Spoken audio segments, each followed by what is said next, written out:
keeyyataa jireenya har'aaf boruu taalilaa qulqullu kan hin qabne boruu qur'aana malee milkiin tokko hin jiru keeyyataa jireenya har'aaf boruu taalilaa qulqullu kan hin qabne boruu qur'aana malee milkiin tokko hin jiru keeyyataa jireenya har'aaf boruu taalilaa qulqullu kan hin qabne boruu qur'aana malee milkiin tokko hin jiru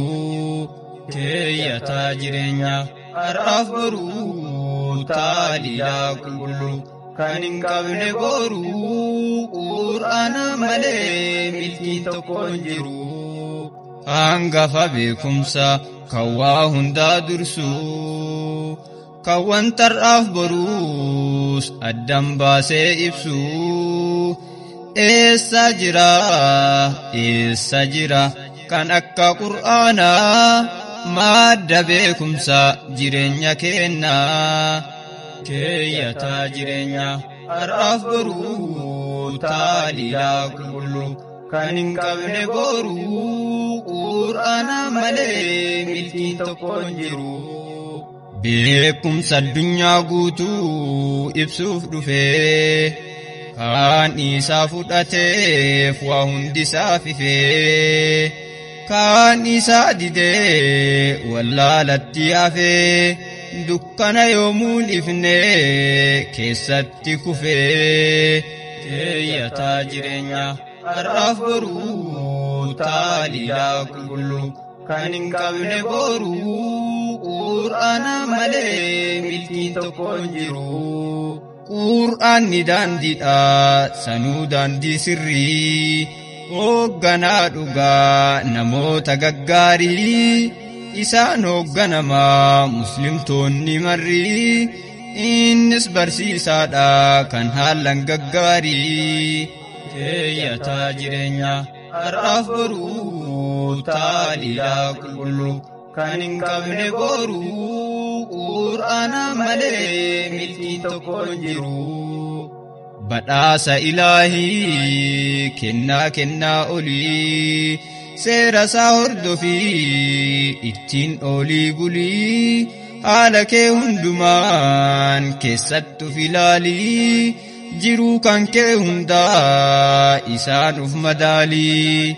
keeyyataa jireenya har'aaf boruu taalilaa qulqullu kan hin qabne boruu qur'aana malee milkiin tokko hin jiru karaa qoma nabiin addunyaarraa dhufee haala nama hundaaf qabachuun saalaafeen namni itti ulfaates qabachuun qur'aana mindaala margataa yeroo tokko wal faana kan isa dhibee fi kan qaara'ee sanaaf keeyyataa jireenya har'aaf boruu taalilaa qulqullu kan hin qabne boruu qur'aana malee milkiin tokko hin jiru gammadaa arganne barsiisaa bareedaa gammadaa arganne barsiisaa bareedaa kawaa takka hin qabne mudaa qur'aana barsiisaa waa hundaa daandiin gaariin hundi isarraa maddaa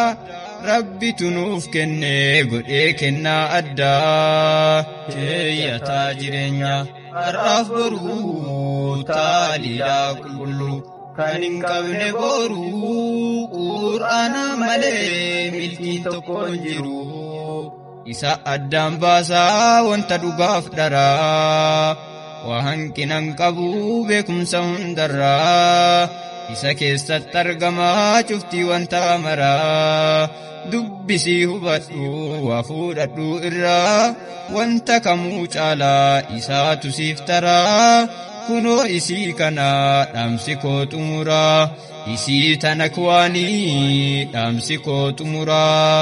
keeyyataa jireenya har'aaf boruu taalilaa qulqulluu kan hin qabne boruu qur'aana malee milkiin tokko hin jiru keeyyataa jireenya har'aaf boruu taalilaa qulqulluu kan hin qabne boruu qur'aana malee milkiin tokko hin jiru